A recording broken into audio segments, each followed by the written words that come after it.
Welcome to Politics Done Right. I am your host, Egberto Willies. This is a progressive program that will take the mystery out of politics. This is the program that will encourage you to make sure government becomes we the people. Whether you are liberal, progressive, conservative, or otherwise, you get to air your point of view. We are an independent media outlet that, unlike mainstream media beholden to corporations, we only owe allegiance to you. Remember, you can also send me a tweet at EGBERTOWILLIES. That is at Egberto Willies. Let us engage. It is Politics Done Right. Well, folks, welcome to one more edition of Politics on Right. I'm Egberto Willies, your host. Thank you so kindly for being a part of the show. We're going to have a great show for you today. We also have a special guest for you that's going to talk about why this pandemic got out of control, and we're going to equate it into an article that I posted from this great author a few hours ago. Actually, I think it was yesterday that I posted the article, but it's important for us. It is important for us to not allow any spin to start occurring based on what occurred in America and all that kind of stuff as far as what caused the problem, why are we in the situation that we're in. It is important that we start, now that we're going into an election, to lay out blame. And why is it time for us to lay out blame? Because we have to make sure that this doesn't happen again. We have to make sure that accountability takes effect. Accountability takes effect. So what is the title of the show today? Title of the show today is, and as we speak, let me get it on screen. Title of the show today is Pandemic and Economic Collapse on Trump. Pandemic and Economic Collapse on Trump. And I add Unfettered Capitalism. And we'll take that after, we'll talk about that after the interview, because there's some graphics that I'd like to put out there that I haven't yet put out there. I see there's already a caller. If you want to talk, push the number 1. We're taking calls on the subject only: Pandemic and Economic Collapse on Trump and Unfettered Capitalism. Subtitle of the show is Journalist and Environmental Activist Harvey Wasserman Makes It Clear: Economic Collapse and what do I say here again? Economic collapse. Activist Harvey Wasserman makes it clear: economic collapse and COVID-19 pandemic is on Trump. It's on Trump.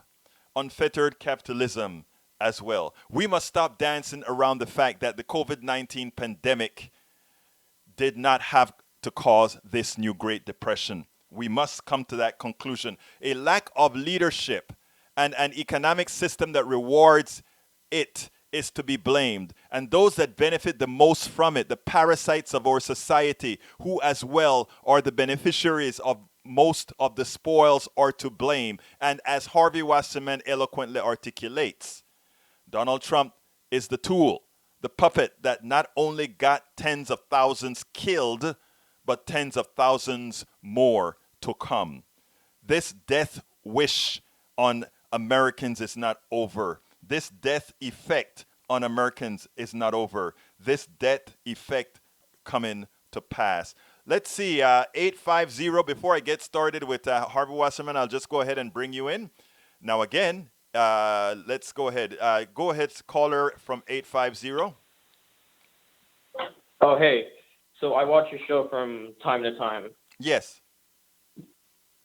So I was seeing how the entire time, even though the U.S. intelligence had information about COVID, so if some reason Trump tries to deny that, oh, it's China's fault, even though they had intel in the first place, do you think he's just using China just as a scapegoat for his mistakes that he made? Of course he's using China as a scapegoat. That is what he uses. You're absolutely right. China is the scapegoat. The truth of the matter, right, is pandemics can occur and have a genesis in any place possible. I mean, if we take a look at the Spanish flu, they call it the Spanish flu, but it likely got started in a pig farm in Kansas, jumped to a human being, and after World War II started, and Harvey's going to talk about this, and the military guys went to the barracks, they started pollution, and they took it overseas. I mean, did anybody say, oh, the American flu? No, nobody said the American flu.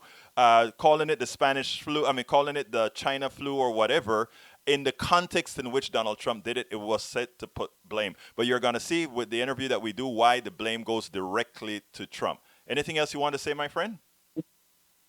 Yes. So one more thing. So of course we know there's going to be a second wave, obviously, because this entire situation that is happening, everything opening up.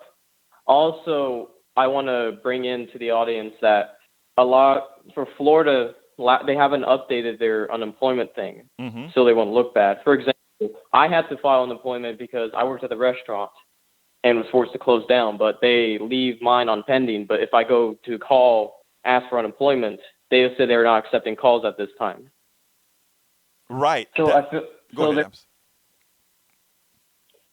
So it seems like they're trying. The real unemployment is probably a lot worse, and they're trying to have our lives be at stake for the sake of the altar of Dow Jones.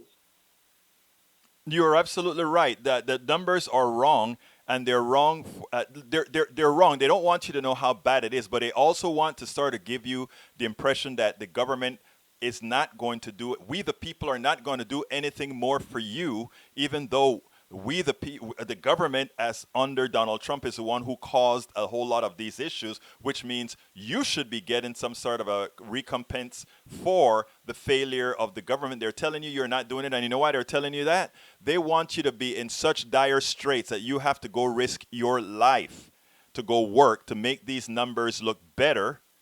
So maybe you die, maybe you don't. 1% or so will die from the disease. Another several percentage points will actually be very much harmed, meaning they'll have forever pre-existing conditions. And in having that, we're a country that doesn't give a good social safety net in healthcare or whatever. So in other words, we are relegating a whole lot of Americans to being screwed for the rest of their lives. That's where we're at, sir. Oh yeah, did you know that a lot of the people? So for example, a lot of us are graduating. We just graduated for 2020, but most of us don't even have our stimulus check because we were a minor back in 2018. Sad. We put ourselves into. Yes. So none of us get a stimulus check. So you are about 22 years old. You just got out of college? No, I just graduated from high school. My God, that is such a shame. That is such a shame, my brother. Let me tell you something. We are working hard as hell to take care of our young, to take care of our old, to take care of everybody, because what we have right now is an extractive type of government that simply wishes well on the selected few. We're going to be there. You vote appropriately when it comes to November, and know that there's an activist community behind. Stay in touch with us at egbertowillies.com and politicsdoneright.com. We'll give you avenues with which you can be a part of the change. Okay, brother? Okay, thank you. You have a wonderful day now. All right. Bye-bye. You too. Okay, one great caller, high school, and this is what he is born into. This is sad. This is a sad state the country is. Look at what that young man is born to. Look at how we are starting his life for nothing that he has done, simply for the corruption of a government, the corruption of our system that is putting that young man's life. He's just getting started in life. But because we have a lousy safety net, because we have an economic system that does not value people, that is where we're at. But anyhow, let's go ahead and get started with Harvey Wasserman, and then we'll move on from there. So here's the interview that we did a few minutes ago with Harvey Wasserman, and we'll take it on the other side. Welcome to one more edition of Politics Done Right. Today, I have the honor of speaking with Harvey Wasserman. Who is Harvey Wasserman? He is an American journalist, author, democracy activist, and advocate for renewable energy. And he's going to tell us a little bit as well of Solartopia. But before, Harvey, welcome aboard to Politics Done Right. How are you doing today, my friend? It's great to be with you, man. Really great. Hey, listen, let me tell you something. Let's get our audience acquainted with who you are, first of all, and then, because you've never been on Politics Done Right before. So you are at, everybody here knows that I'm on KPFT 90.1 FM here in Houston, a Pacifica Network station. You are where again? I'm on 90.7 FM in Los Angeles. Oh, what's your call? KPFK. I do the California Solartopia show. I also have the Green Power and Wellness show on the Progressive Radio Network out of New York. So you're popular. You're all over the place, man. So we know that you used to write a whole lot of articles for I guess it was you did a few for the New York Times, and I think a few for what's that rag that turned into sort of a real popular rag now. You mean Huffington? Huffington Post. Yeah, yeah. And, I've been writing since the 1960s. So, it's just a long career, and everything's changed. And but we're barely hanging in there, but we are. You know what? And It's so funny, Harvey. You said everything changed, but it's amazing how, as things change, some things just kind of repeat themselves or stay the same, isn't it? That's true. So right now, that piece is at Reader-Supported News about Woodrow Wilson. And it's funny. I'm a historian. I've written 3 histories of the United States. I got a new one we'll talk about eventually called The People's Spiral of U.S. History. But in all these years I've been writing, and we mentioned the pandemic. There was a pandemic. That's what this article is about at Reader-Supported News. And there Hold was on a second, Harvey, because I want to introduce that article appropriately. Please. I got an email from a friend of ours that says, Egberto, you have got to see this. Harvey wrote an article titled How the Woodrow Wilson Influenza of 1918 and the Trump virus pandemic of 2020 brought fascism to America. I got the article and I reposted it on egbertowillis.com. And as I'm reading the article, I'm like, this is one of the best representations of the failure and the dereliction of duty of our president. So now you take it from there, because you did a hell of a job with that, better than what I saw in Politico and other rags. Well, thank you. So Donald Trump could have prevented this pandemic if he had acted just 2 weeks earlier. About 80,000 people would not be dead, and about $10 trillion worth of economic damage would not have happened. It's all on him. I mean, they were warned. He dismantled the Obama preventive mechanisms. He didn't want to rattle the stock market, and so people are dying left and right, all over the place. And he has wrecked our economy, and it's all on him. It's all. I think that is something that we have to stress constantly. In other words, it's not the China virus or the pandemic that put the world's economy in decline, because the truth of the matter is other economies are, while they decline some, are still doing fine because they have a good social safety net. They also take care of their people. They are not seeing the 20% unemployment or 30% that we're going to see next month. So here's the deal. You did a very important contrast in that article that I want you to discuss, and that has to do with Woodrow Wilson and Donald Trump and similar effects. Right. Well, people are saying Donald Trump is the worst president in the history of the United States. He's not. Woodrow Wilson was the worst, because Woodrow Wilson got us into World War I, which most of the people in the United States did not want to get into. It was a complete horrible waste, and then of life, of money, of everything.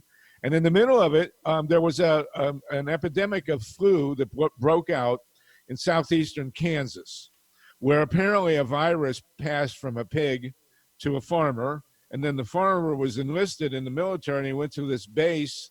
It's called Fort Riley now, and there were 50,000 recruits there. Now, why were there 50,000 recruits? Because Woodrow Wilson demanded that we get into this war, and the Public Health Service was warned about this influenza outbreak. And then, if they had been not preoccupied with war, they would have gone in and quarantined this little corner of southeastern Kansas, and there would have been some deaths, but the virus wouldn't have spread. And instead, this one guy brings the virus to this camp, and then the whole military network. There were soldiers being shuttled all over the country on trains. They spread the virus like crazy all over the country, and 650,000 Americans died because Woodrow Wilson got us into this war, ignored the virus in southeastern Kansas, and then had a military network that spread. You could not have designed a better mechanism for spreading a pandemic than what they had with getting ready for war in 1918. And so Woodrow Wilson, literally on him, totally on him, just like this virus epidemic is on Trump. The pandemic of 1918, which killed 50 million people worldwide, was entirely on Woodrow Wilson. Totally. Now here's something, because you made a you talk about, well, actually it's Woodrow Wilson being the worst president, but the Trump is not over yet. No, I mean, that's there's true. something that That's we are true. seeing with Trump that is almost walking into the same footsteps of Woodrow Wilson. You wrote in your piece where apparently Woodrow Wilson wanted to sell bonds or something like that. So Yes. he brought a crowd of 50,000 people together because he wanted his wishes done. Now, here's the Yes. deal. Donald Trump is trying to get this economy more open, and he's talking about filling the stadiums again, and he's talking about wanting to do his rallies. So maybe you may be a bit premature to still say that El Senor, Yes, you're right. that Mr. Woodrow Wilson is the worst. We don't know all the damage that can be done in the next 6 months. Granted. Granted, absolutely, and God forbid he gets a second term. I'm not sure the human race will survive a second term of Donald Trump. I mean, he has been destroying the environment as fast as he possibly can. He's lifted all the restrictions on air and water pollution. He's killing renewable energy. He's doing everything he can to destroy the earth. And if he gets the second term, it would have been nice if the Democrats had actually nominated somebody to run against him. But, we don't see Joe Biden. He's completely invisible. There's been no opposition to Trump. And so Trump is running wild. And they are doing everything they can, Egberto, to subvert the upcoming election. And so we're working really hard on vote by mail, which is a reasonable alternative to having people standing in lines. Let me stop you right there real quick, Harvey. This is important because there has been some consternation about vote by mail between those of us who really think that's our only option, and somebody like Greg Palast who is saying, oh, hold on a second. What are your thoughts on that? Well, there's tremendous problems with vote by mail. But there are problems. It's like what Winston Churchill said about democracy. He said democracy is the worst form of government ever invented, except for all the other ones. And so yes. It's the same with vote by mail. Tremendous problems with vote by mail. And I have a piece coming out, and we do a weekly a meeting on vote by mail, which is going to be this coming Tuesday. And I'll be there. Welcome to join us. And then it's every Monday, but this is weekend, Labor Day, Memorial Day weekend. So, there are about 20 major problems with vote by mail that we need to overcome.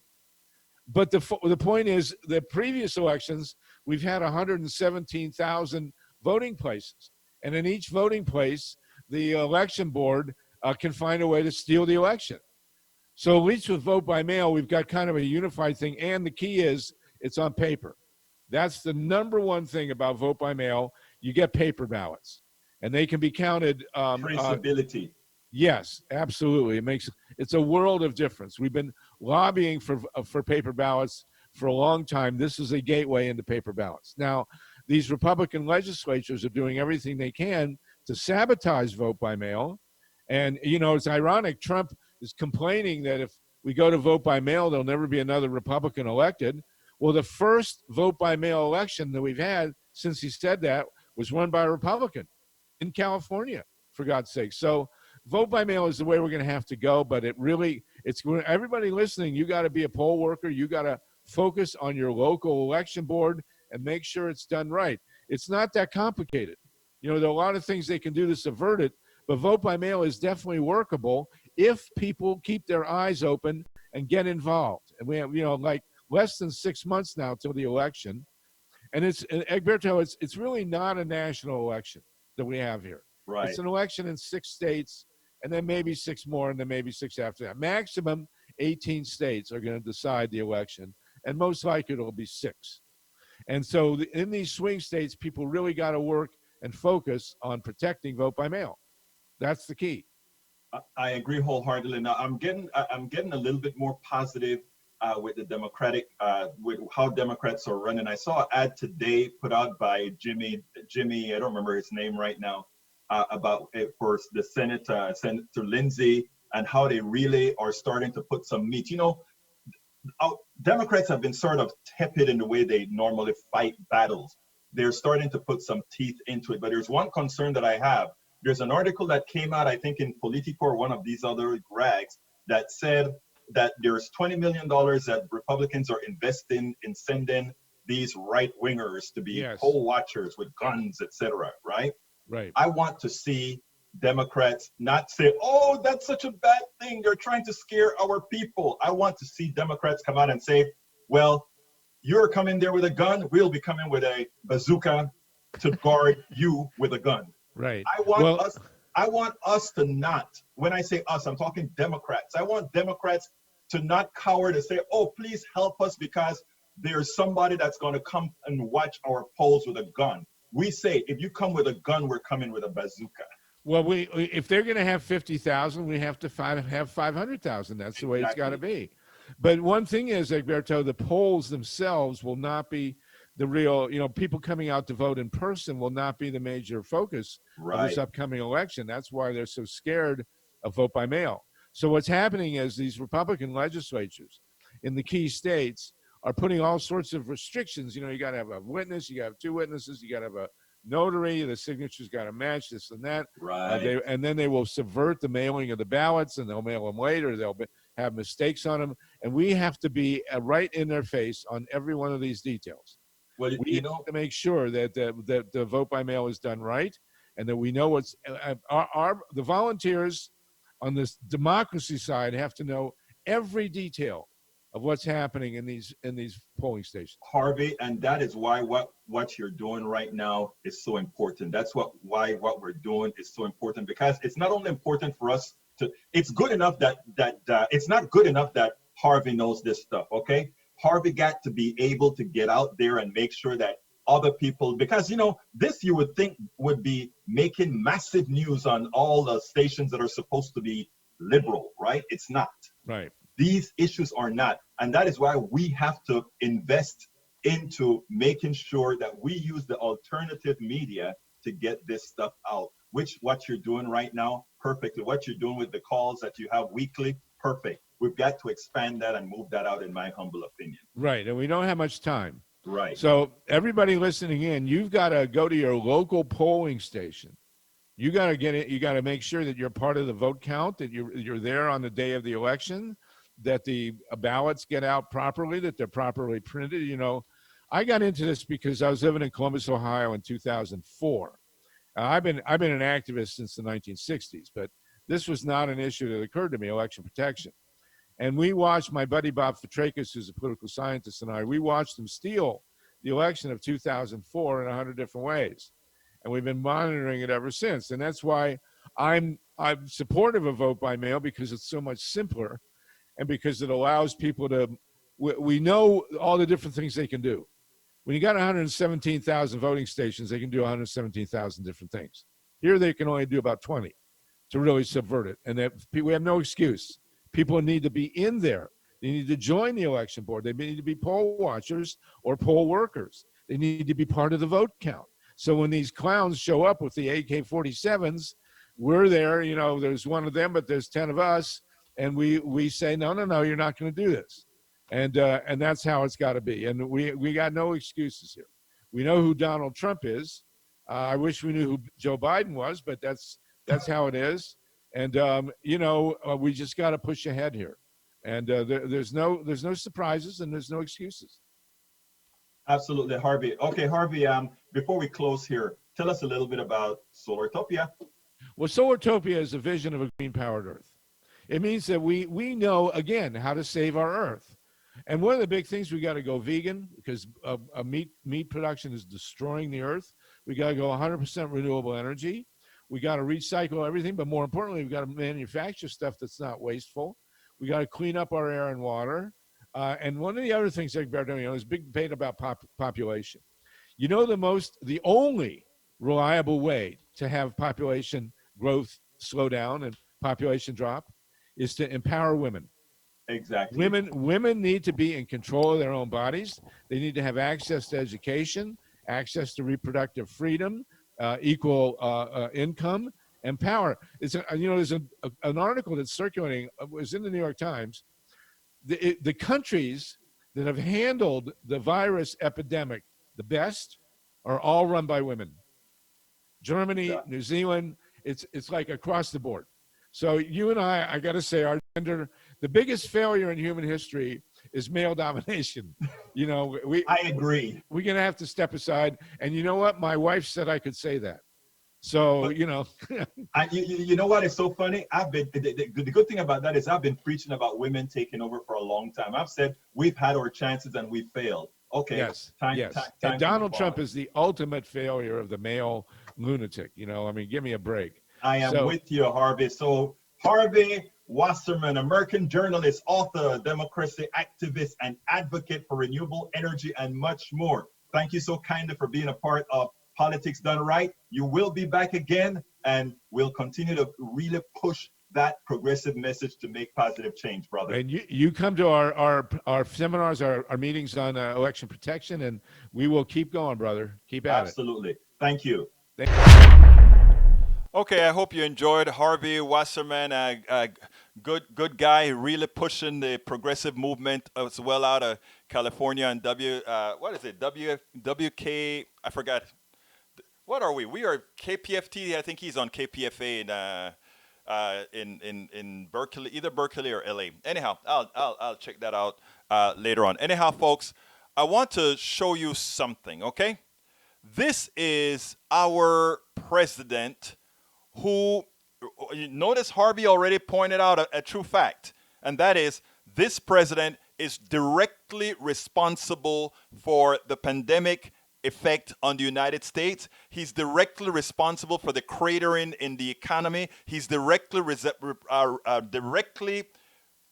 responsible for the dozens of deaths, probably of the 90 something thousand, at least 80 something thousand brother Trump is responsible for. And it's because of the pandering, it's because of the calculations that he does that generally are wrong for just immediate gain that really has no value. I want you to see what he did today. Check out what he did today. And then we'll take brother Trump, the autocrat, on the other side, because it is amazing. Check it out. Today I'm identifying houses of worship, churches, synagogue, and mosques as essential places that provide essential services. Some governors have deemed liquor stores and abortion clinics as essential, but have left out churches and other houses of worship. It's not right. So I'm correcting this injustice and calling houses of worship essential. I call upon governors to allow our churches and places of worship to open right now. If there's any question, they're going to have to call me, but they're not going to be successful in that call. These are places that hold our society together and keep our people united. The people are demanding to go to church and synagogue, go to their mosque. Many millions of Americans embrace worship as an essential part of life. The ministers, pastors, rabbis, imams, and other faith leaders will make sure that their congregations are safe as they gather and pray. I know them well. They love their congregations. They love their people. They don't want anything bad to happen to them or to anybody else. The governors need to do the right thing and allow these very important, essential places of faith to open right now for this weekend. If they don't do it, I will override the governors. In America, we need more prayer, not less. Thank you very much. All right, first of all, for my brothers and sisters from the conservative ilk that are followers of Politics Done Right, you know I love you. But still, how can you hear the president say that? Forget about the 10th Amendment. How can you hear the president say that? Those of you that claim to be strict constitutionalists, how can you hear him say that? I will order these government. He can't order the government to do anything. I mean, he can't. The governors have the right for things that are not that are in their purview, for the particular things that are in their purview, to protect their citizens. And that's what they intend to do. And when he talks about opening the church has been rampant because of many of their non-science beliefs in spreading the infection. And I'm sorry, you going to a church and getting infected and coming back and infect me, you're violating my rights. But anyhow, let me go ahead and say hi to our folks. Welcome aboard, Norman Reynolds. Welcome aboard, Lee Grant, Daniel Ledoux, Lawrence Sims. Let's see who else is here. Brenda Wright. I think, Brenda, you're coming in from Facebook as well. Brenda Wright. Who else is here? Para ver. Deb Milford, welcome aboard as well. Anybody else wants to be acknowledged, please go ahead and make yourself known. Remember, I can only see people that are on Facebook.com/Politics Done Right. That's the main page for the Politics Done Right show, Facebook.com/Politics Done Right, or on YouTube, which is at YouTube.com/Egberto Willies, YouTube.com/Egberto Willies, and of course on Twitch as well as Periscope. Anyhow, folks, thank you so kindly for being here. I wanted to show you that because Trump is trying to play the autocrat role. And the way autocracy works, right, is you start from a slim perspective. And then you start to move, you get a little bit slower. It is like you continue to inoculate people against you being autocratic in slow moves, but by the time they realize what has happened, you're in complete autocratic model and you have successfully done things. Gene Blackman, welcome aboard, Gene. Welcome aboard, and thank you for being a first-timer and tuning in. Please do remember to share, my friend. Please do remember to share on your Facebook page, on your Facebook wall, Twitter, everywhere. That is how we are going to get the message out. And if you want to call in and say hi, 646-716-5812. That number is going to be changing at the end of the month because we're going fully into Zoom. But right now it is 646-716-5812. 646-716-5812 until I incorporate the Zoom. I have to change the numbers and do all that kind of stuff, which is going to take some time. Anyhow, yesterday I did a little test at night, and I played a piece by Stephanie Rule. I want you to listen to this, and then we'll take it on the other side. Check this out. Many small brick and mortar stores are competing with the convenience and safety of shopping from home. This year, Amazon raked in more than $75 billion through March, a 26% jump compared to last year. Walmart's online sales skyrocketed 74%. While fewer people are headed to stores, those who do are buying more, driving up in-store sales at big box retailers. Walmart and Target made a combined $10 billion more than they did in the first 3 months of last year, both online and in-store. While a recent survey shows the majority of small businesses saw revenue drop more than 75%. Many are flocking to big retailers deemed essential. We got spaghetti sauce, milk, bread. In addition to toilet paper, water, food, and medication, many also sell toys, beauty products, jewelry, and sports equipment. We're actually coming for badminton, like rackets. The gray area of what's essential and what's not essential is very blurred. So Brian Farias' Jersey Shore Surf Shop is just a few miles from those big retailers. we provide service that you can't get there, and that's why we've survived for 50 years. For small businesses, if they don't reopen, what could happen? It's going to be really sad. You know, you're going to be going to dinners at chain restaurants. You're going to be shopping at the Walmarts and Costco's permanently and not shopping at your mom and pop shop. And that is so true. Now, we've already made the case that Donald Trump is responsible for tens of thousands of deaths. That's a fact. He's responsible by his dereliction of duty. And that dereliction of duty also caused an economic crash. That economic crash put all small businesses in existential danger. Many of them, many restaurants will never ever come back because people are no longer feeling safe that they can go into a restaurant and not get out of there and 4 days later have COVID-19, and justifiably so.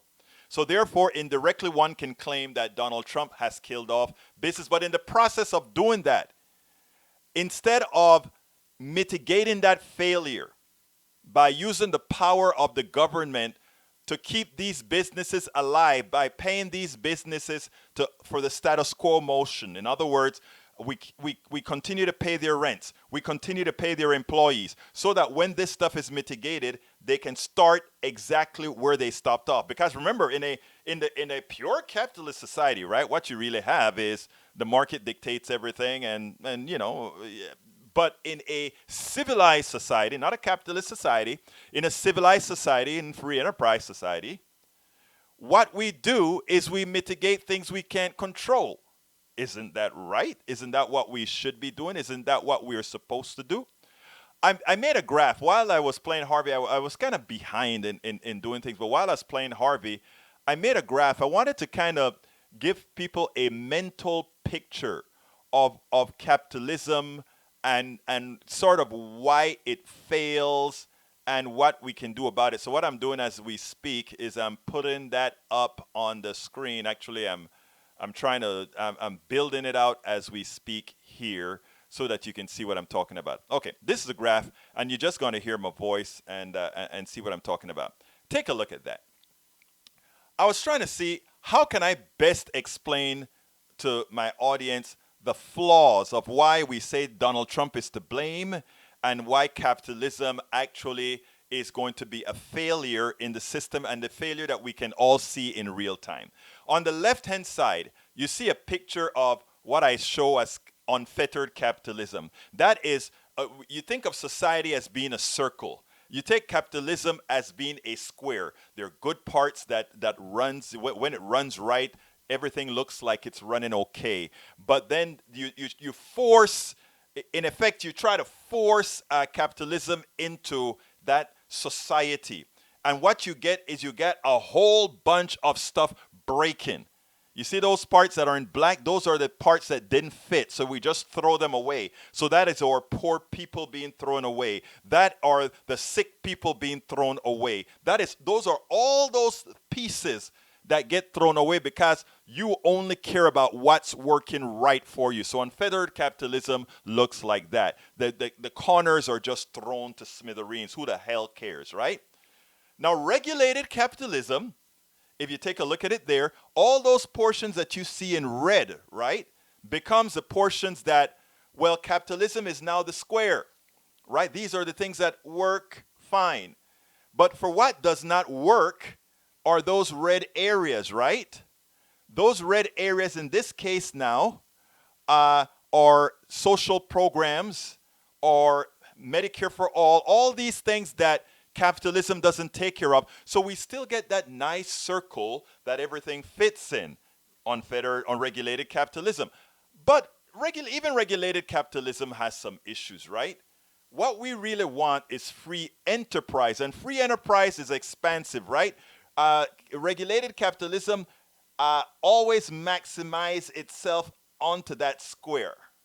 But it really doesn't have a good adjustment for pandemics and that sort of thing. It doesn't really have good stuff for handling pandemics, etc., right? So you go ahead and you put that square, and that square can get smaller as needed and larger as needed, right? So as you can see, that big, I like to call that free enterprise picture there, what we have now, a pandemic, right? The pandemic is the form now that capitalism is shrinking, free enterprise is shrinking, the things that we can do, they're shrinking.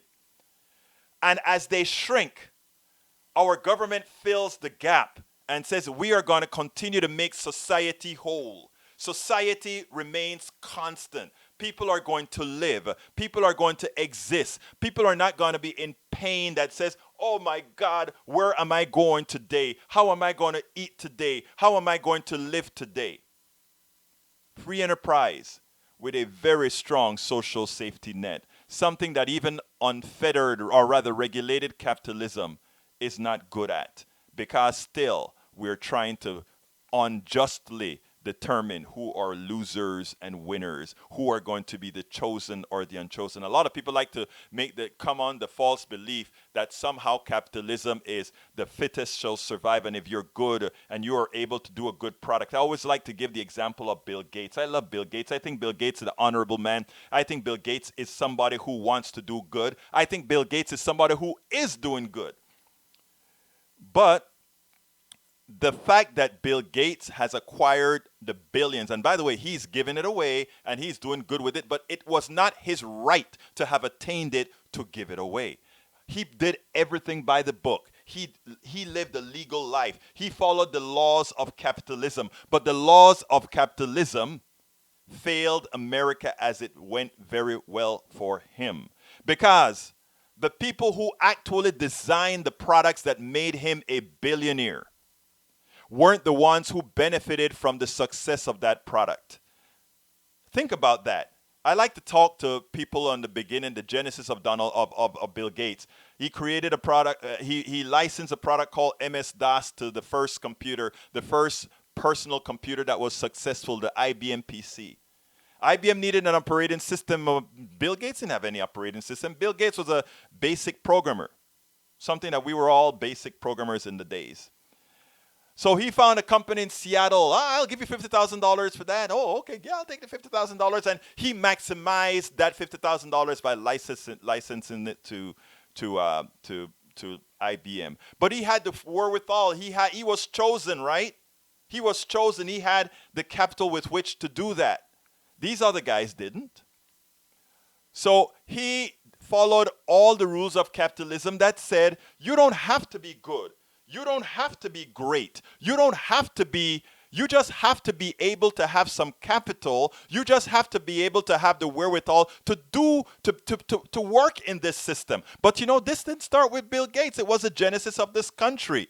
The guys that came here took the land and then created laws that said if you have land, you can vote. Right?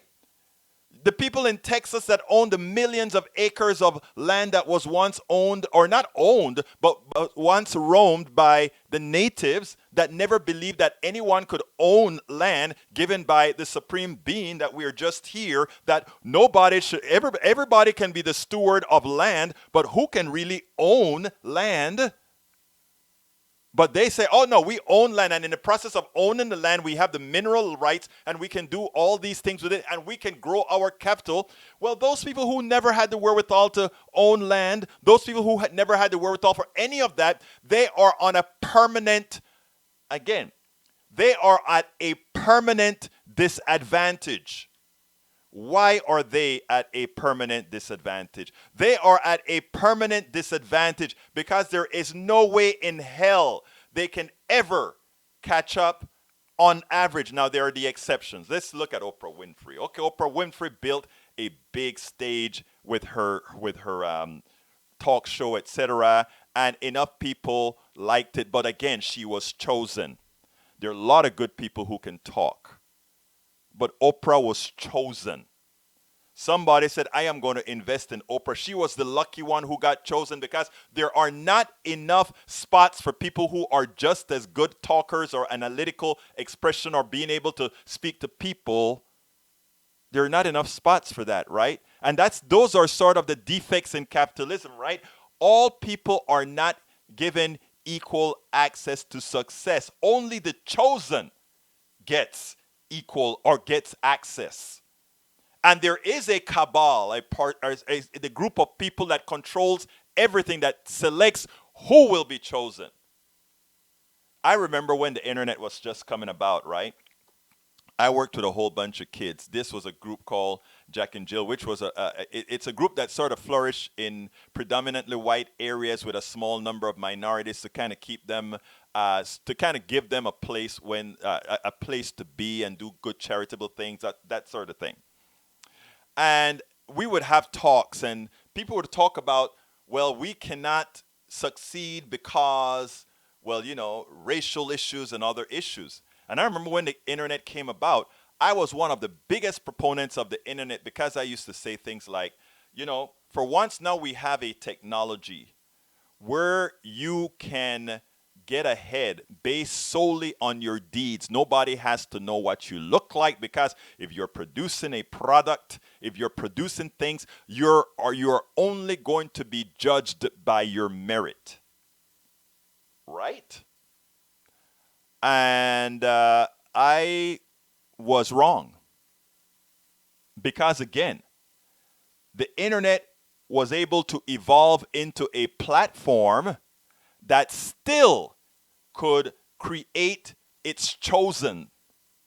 And chosen not necessarily, and whenever I talk, sometimes I talk about race, etc. It's not all, race is a thing the masters have used to control much, right?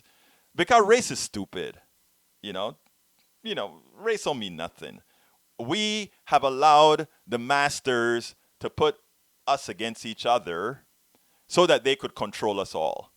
And they created pecking orders so that others would be watching their flank. In other words, well, if we are looking at them, we're not looking at those that are really causing the problem. But it's starting to catch up with them because they're running out of people to screw. So now they have to screw who many call their own.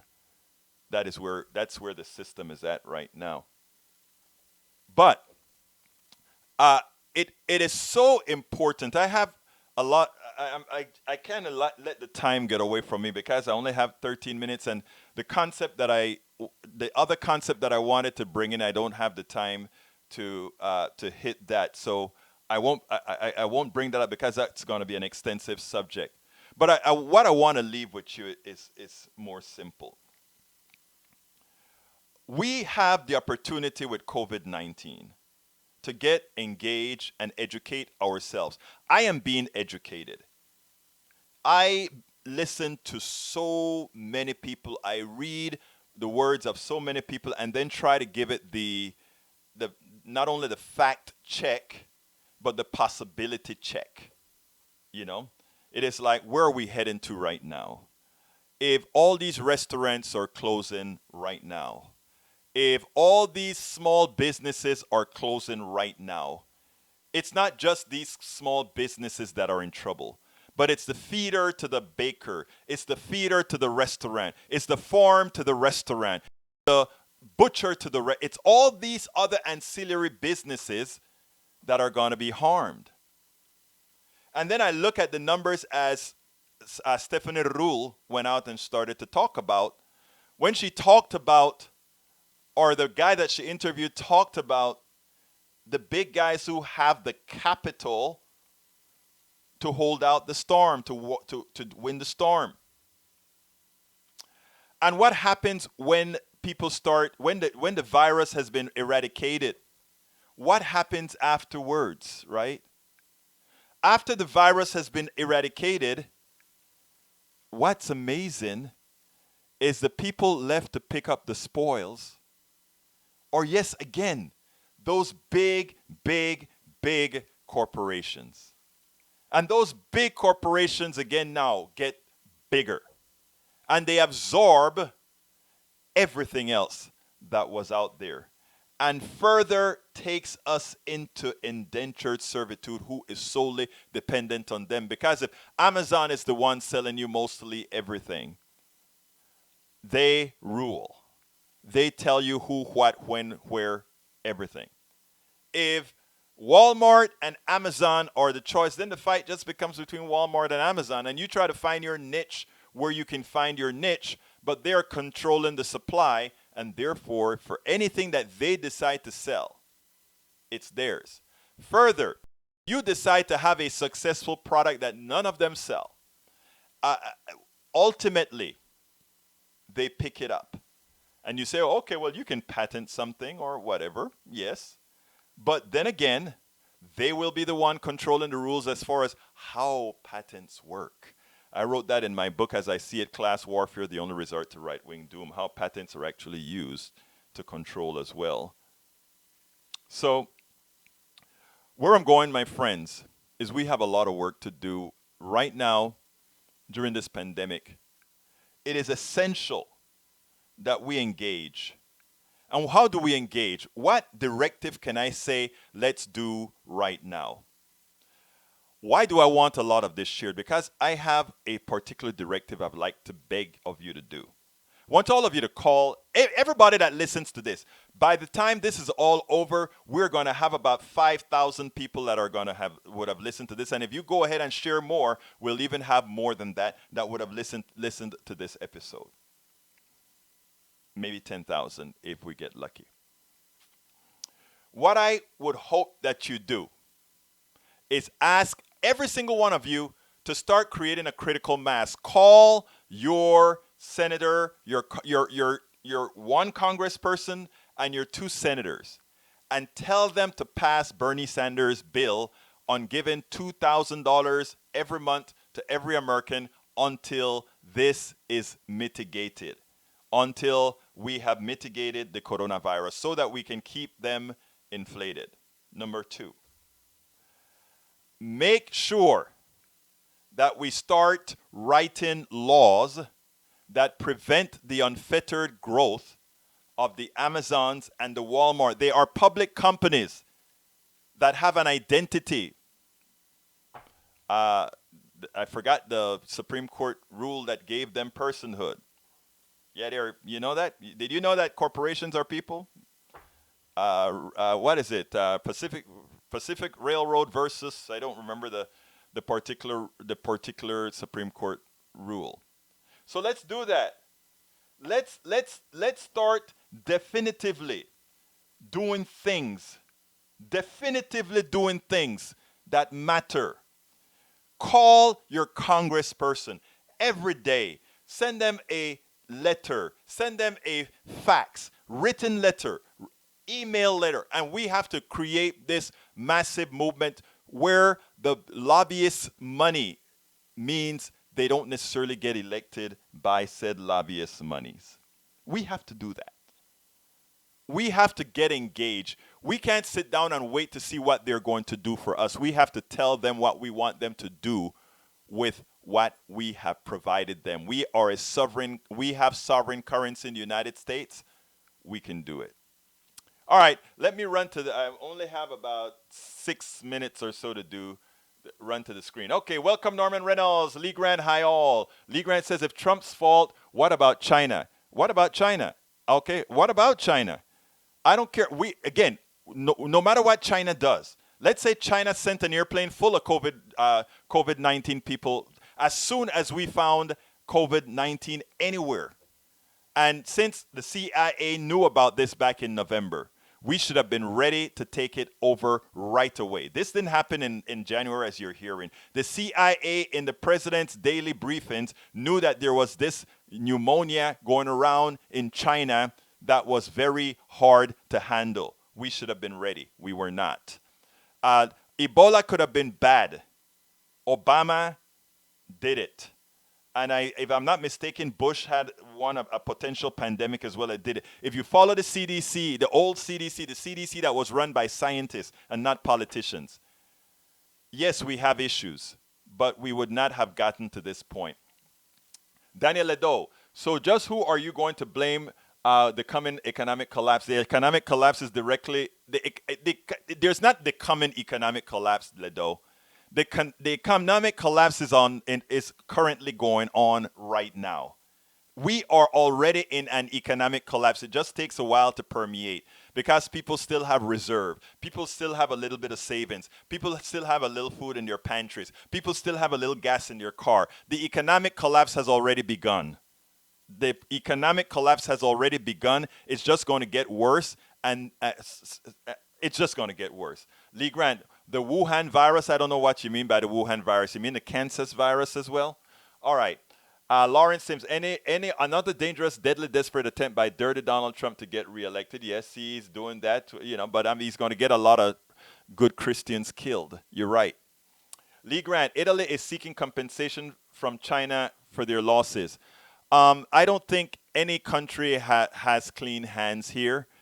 Italy could have done its job better as well, but at least they have public health care. So at least their patients, their citizens are not left holding the bag. Norman Reynolds, a pandemic has always been possible. Do you disagree? If you agree, then if you own the administration or if your own administration in the U.S., the administration branch of at the time of the pandemic, you are responsible for the U.S. response. You're absolutely right, Senor Reynolds. An economic collapse is indeed your responsibility if you lacked planning and active management. Spoken like the professional that you are, sir. Daniel Ledo, responding to Lawrence Sims, you do know that freedom of worship is actually noted in the Constitution, right? Yeah, and also the freedom, many other freedoms as well. Thank you very much. Woodrow Wilson was a progressive POC. You are very interesting to believe that he was a progressive. Woodrow Wilson was a member of the KKK. Thank you so very much. Read your history. Why is it that somebody from Central America, Panama, knew that back in Panama before I came to the United States? You know, people. You know what's so interesting? You know, a lot of the folks that most hate immigrants coming to the country so often don't know half the history of the United States these immigrants know. I mean, think about that. Oh, those damn immigrants coming to the United States. Yeah, but guess what? We chose this country because we know what the ideals were for this country. I mean, it wasn't formed on those it was the letter of the it wasn't formed on those ideas, but it was one of the countries that gave the impression that that is what it was living up to. And you know what? We bought it and we said we're going to come here, and those of us who came here said we're not going to allow that dream to leave. We are going to make it what it was said to be. And that's it. Many of these immigrants care so much more about America than those that were born here. And I don't mean that as an insult. I mean that as a thing that sometimes you know, when you're born into it, you so often you don't see it for what it really is. Okay, Woodrow Wilson was a progressive, you know, just like Egberto. Daniel Lado, you're so funny, my dear brother. All right, let's see. Freedom does not say it has a right. You're right about that. Brenda Wright says it's the fourth in the White House. Here you go. Lawrence Sims, just another dangerous, deadly, desperate attempt by Dirty. Yes, you're right about that. Okay. LOL, y'all ain't getting universal vote by mail. We will be getting vote by mail whether you like it or not. We will be getting vote by mail. And the funny thing about it is the only people who cheat with vote by mail so far that have been found to have done it is Republicans. I mean, the people that always worry about cheating seem to be the ones always caught with their pants down. Whoops, it's not surprising at all. All right, I'm going to run down to the bottom. I think that Kamala Harris is the lead sponsor of the bill that Bernard Sanders and I think, I'm not sure about that, Lawrence, but I don't know. So I'll just have to take your word for it until proven otherwise. Lawrence Sims, president, can go through courts, override governor's decision, but he does not have the power to stop them from doing so. He cannot. He cannot. 10th Amendment, brothers. All right. Bill Gates' mom was on DOD for IBM and gave him the opportunity to pitch it. Lawrence Sims, thank you for that info. I didn't quite know that, so that's something I just learned from you, sir. I didn't know that. I knew that he had insights, but I didn't know specifically what they were. Thank you for that info. Let's see what else I need. Bruce Pollard says, Bruce had some interesting things to say. My wife, the test with the circle and the square. I know what you mean, Bruce. And Trump can make it fit. Yeah, he can make it fit by destroying, deforming, and doing everything that's bad. Okay, folks, we're getting to the end of the program. Let me do my pitch real quick. Please, folks, please support the program. Go to store.politicsdoneright.com, store.politicsdoneright.com, and there you can get our cups or T-shirts. What you're doing by going there is supporting. You are supporting the progressive media. You're supporting us, independent media, going out there and telling you the things that the mainstream media, they're not bad. They just can't. They're actually dependent on the corporatocracy. And there you can get my book, As I See It, Class Warfare, the only resort to right-wing doom. You learn all that you need to learn about the economy and much more. And of course, I've told you about my tribulations with weight and healthcare. Here I explain all of that in my book, Lose Weight and Be Fit Now.